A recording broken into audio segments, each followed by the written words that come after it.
The next is raising too much capital or too little capital. This is another big trap that many people get into when they are at the startup stage of their business. I think it's more common for people to raise far more capital. You see somebody who tells you, I want to raise $1 million for that business. And the problem is you're only thinking of what you're going to get, the $1 million, but you're not thinking of what it's going to cost you. Because guess what? If you take $1 million as a loan, you take $1 million at 10% interest. If you take that loan of $1 million, whether you use all the 1 million or you only use part of it, you will still pay the full interest if what you get is a term loan, right? Now, I'm not talking about an overdraft. If you get a term loan, you are trying to start a business, you raise money from people and they give it to you as a loan, right? They give you 1 million. If you start spending that 1 million and you find that you only need to spend 200,000 now, 200,000, the person who gave you the money is not expecting interest on 200,000.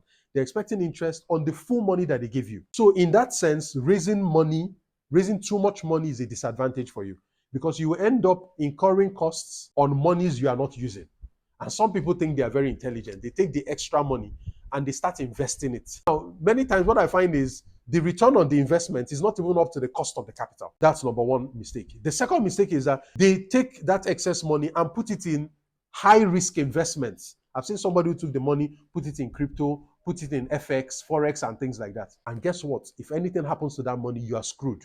Because if the person who gave you that money finds out that you use the money they gave you in something other than your business, that's misappropriation. They can even allege that you've been scammed. That can even lead to a legal complication for you, right? So, and that happened because you raised far more money than you needed. Raising far more money than you need is a sign of poor planning.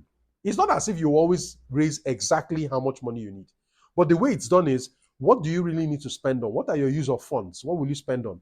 Then, how much working capital do you need for the next 1 year or for the next 6 months, which is a projection of the time you will need before the sales of your business will pick up. Because don't forget, what makes a business is its ability to sustain itself from the sales that it is making. A business that is always dependent on outside capital is not a healthy business. That's a handicapped business. That's a vulnerable business because you are dependent on capital from outside. So if you raise too much money, you fall into the trap of paying additional costs on money you did not use. Same thing applies for equity. If the more money you raise through equity, the more percentage ownership of your business you have to give away. If, for example, you are prepared to give away you want to raise $100,000 and you are prepared to give 10% of your business for $100,000. What it means is that if you change your mind and raise 200,000, you're giving away 20%.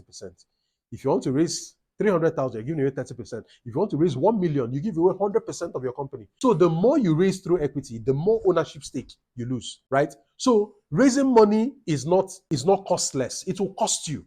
It will either cost you interest if it is a loan, or it will cost you an ownership stake in your company if it is equity, right?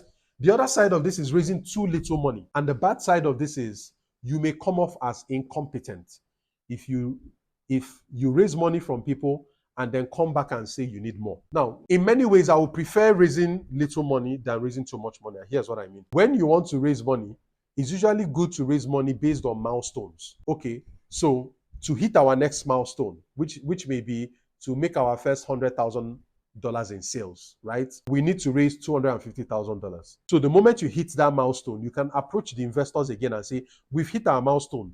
We now need to raise money for the next milestone. That is sensible, right?